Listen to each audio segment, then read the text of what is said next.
I don't even know where to begin with this horrible story. What happened that night is beyond my comprehension. Since then in my gray head, yes, don't be surprised. After what happened, I, a 24-year-old guy, started to look like an old man. This incident will remain in my memory for the rest of my days. Perhaps I should start from the beginning, from that unfortunate evening when I stood at the train station with a turbo and bought a ticket to Chicago. There was almost no one at the station. The wind was howling outside the windows, blowing through my clothes, but I didn't care. I wanted to get out. Why was I going to Chicago? My grandmother lived there, and just a week ago, she died of a heart attack. I hadn't seen her in 3 years, and I didn't know anything. Then the neighbors called me with the sad news. I guess I had to go after all, because everyone had paid for her funeral. They called me because I was the only heir, and I was supposed to get an old apartment on the outskirts of town. Anyway, I won't go into details. After buying my ticket, I walked out of the station building into the street because my train was already standing on the platform, waiting for passengers. There weren't many people, about 10 or so, and most likely half of them were seeing them off. My childhood was closely associated with trains. My mother worked all her life as a conductor on the railroad, and I often went with her on long trips. I loved it. The sound of the wheels, tea in cup holders, the sweets that the bosses made me sell. My mom raised me alone and couldn't leave me behind, so I rode with her. It so happened that my mother spent her whole life in the railroad and ended up here. I was 17 years old at the time. According to eyewitnesses and the police, there was an accident. Mom was getting up to the car, and the train suddenly moved. She couldn't hold on and fell, dying a horrible death. When I go into the car, I always think of Mom. It was the same that time. I entered the car and headed for my seat, 21, on the top shelf. I forgot to say that I was in a parlor car, almost empty, and it was free to walk to the toilet without bumping into someone's stinking feet or listening to snoring and drunken chatter. I just wish no one else would sit down, I thought, and then I could go to sleep.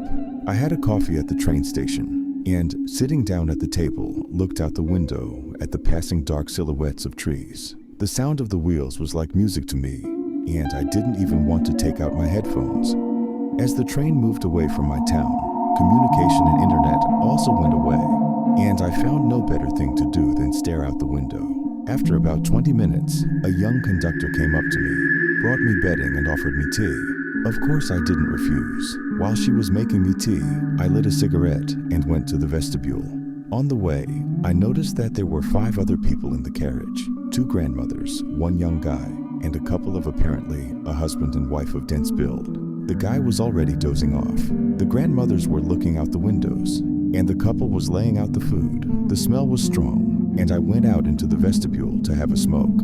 There I noticed one strange thing. The doors to the next carriage were open, and it was empty, and there were no lights. Thought maybe it would be needed later in Chicago or somewhere else, or maybe there would be passengers there. Finished smoking, I went back to my seat and started to fall asleep. Suddenly, the conductor came up to me and woke me up, asking me to stay awake. When I asked her why, she replied that we would soon pass a dry place, so it was impossible to sleep. Her words were strange, but she looked very worried. When I asked her another question about the empty wagon, she just waved me off and went on her way, and warned the other passengers. About 3 hours passed and I woke up, feeling a strange presence. There was someone lying on the next shelf downstairs, and I noticed that this person seemed to be whispering to himself. Shrinking into a ball, I was horrified when the man turned to me. His face looked unnatural. His body was twisted. I was frightened and ran out into the hallway, feeling like I was in some kind of nightmare. There were strange figures everywhere around. One of the grandmothers was lying with a unnaturally open mouth as if in midair, as if spinning under a sheet. Trying to stay away from these creatures, I walked toward the exit of the wagon, and suddenly the carriage began to change. The seats were rusting, the walls cracked, and a figure appeared at the end of the car that looked human, but was clearly non-human. It was terrifying, with long half-meter-long fingers that dragged across the floor. This figure began to approach me, and I realized that this was not a dream. I rushed to the exit and jumped out of the train, stumbling but running away from this horror. When I reached the lights in the distance, I found myself in a village where a grandfather with a backpack on his shoulder found me. He introduced himself as Grandpa Clem and told me to get away from these places so as not to attract the attention of demons. We reached his house, where he told us that in these lands, you cannot sleep. These demons attack those who sleep, and even recently took a local pianist with long fingers. After drinking some homemade moonshine, I went to sleep in his house and passed out, following his advice.